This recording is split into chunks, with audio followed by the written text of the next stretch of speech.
Okay, so in this video we're going to look at what CSS actually is. So I have an example here up on the screen of a button that's been styled with CSS.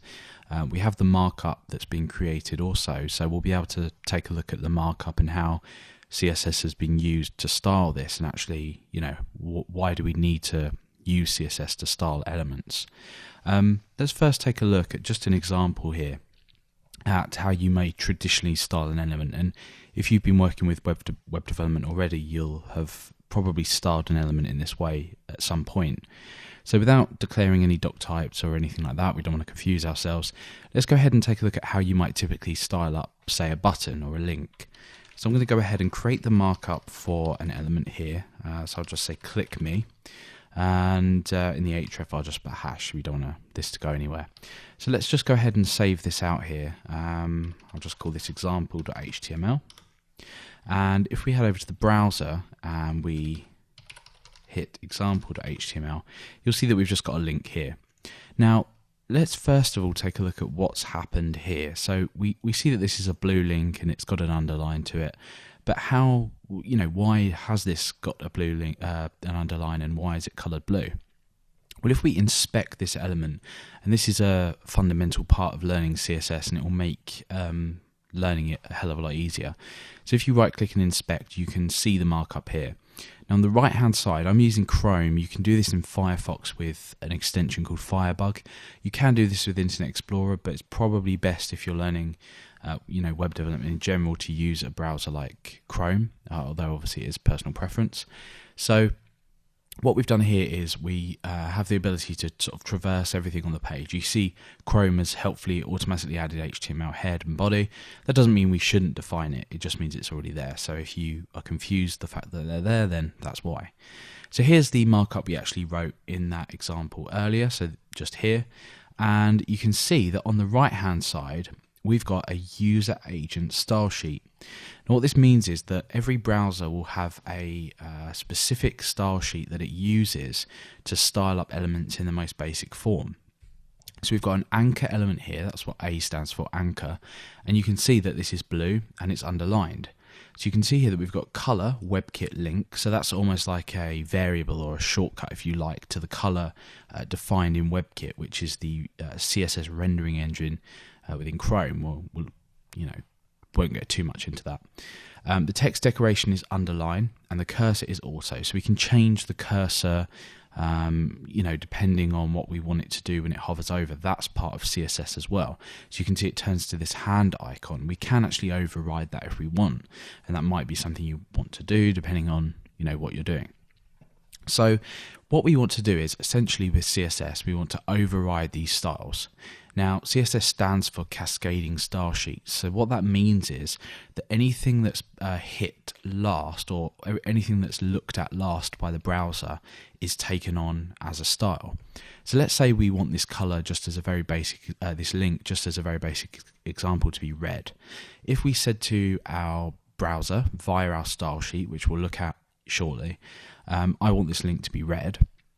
And then later on we had maybe another style sheet, or lower down in our style sheet we had changing the color to yellow.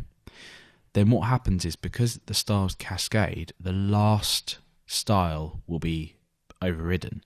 Now there are a couple of exceptions to this, but that's sort of advanced selectors and how things do override. But generally your styles will cascade, and whatever you have last, or the last red style by the browser, will be taken on.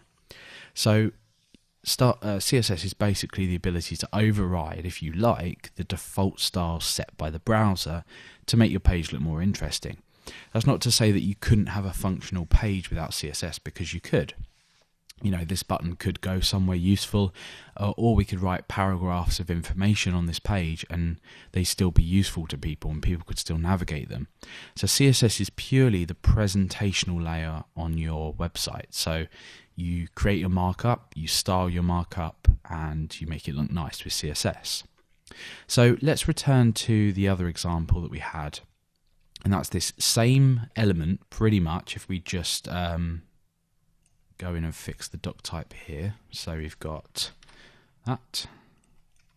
Okay, so here's our button. You can see here that on our page we've got an element here exactly the same as the example we just looked at. This has a class of button. So what this is doing is it's applying styles under the class of button, which you can see on the right hand side here. We'll take a look at that in a moment, to this element, and it makes it look a lot nicer. So if we zoom in, you can see that there's been a variety of styles applied to this. So we've got a border at the bottom. The display type has changed, which we'll look at in a separate video later, because that's a little bit difficult to understand. Our text color's changed, the underline has disappeared, we've got a slight shadow here as well. Obviously the background of this element's changed as well, and also the padding of this element, so it's pushed out a little bit. Now, if we were to remove this button class, you can see that all that happens is no class is applied, and it just reverts to the original browser styles. Now that's with one exception, and that's that I've selected the body to be styled with a certain font. So that's basically how the sort of correct way to do it. But like I said before, if you're new to web development, you may have styled elements in a slightly different way. So if we take a look at this, we can go ahead and refresh here. So this is our example. This is how we may have styled things in the past, and that's using the style attribute. So this is an attribute, and this is the value of the attribute. And what we can actually go ahead and do here is go ahead and apply styles to this element, and we can do that, and this is basically inline. Now this is still CSS, but it's not as it should be. It's basically just applying CSS styles to an element. So I could say background color, I don't know, just pick a standard green color, and this would basically be a CSS property. This is called a property, and this is called a value. So that would actually do what we want it to do, but this is the complete wrong way to go about doing things, and we'll talk about why in just a second. So we can add as many styles as we want here. We can also do things like add widths to forms, or widths to form elements, or whatever you want to do. With tables as well, you've got different.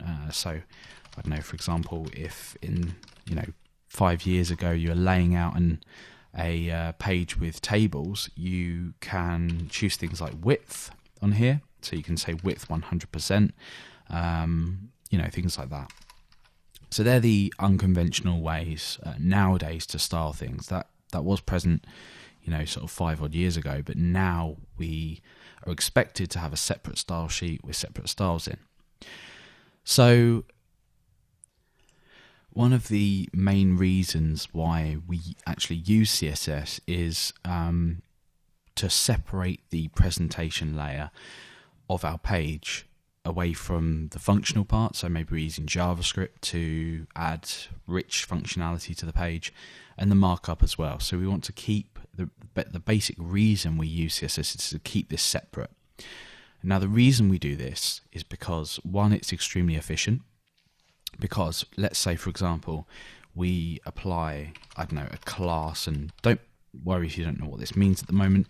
We had a class of button. Now what we can do is we can attach styles to this class, and what that will allow us to do is it will allow us to keep the styles separate from this element, so we don't have to have this style with all the different properties in here. So what happens then if we want to, across maybe 100 pages of our website, change the background color of buttons, or let's say we notice a bug with buttons on the page and we want to go ahead and change the padding or the margin or the display type or something like that. Well, what we can do then is all we have to do is change this in one place. We can just change the class of button. We don't need to return to every single instance of a button that we create on a page to be able to change the styles. So that's basically why we use CSS. Now, in the rest of this series, we'll be looking at actually how to style up elements and how to, looking at the difference between sort of floats, display types and things like that. And we'll be able to, by the end of this series, create nice looking elements like this while keeping all of our presentation in a separate style sheet. And that is basically the fundamentals of CSS, why we use them, and we'll go on next to look at the buzzword CSS3.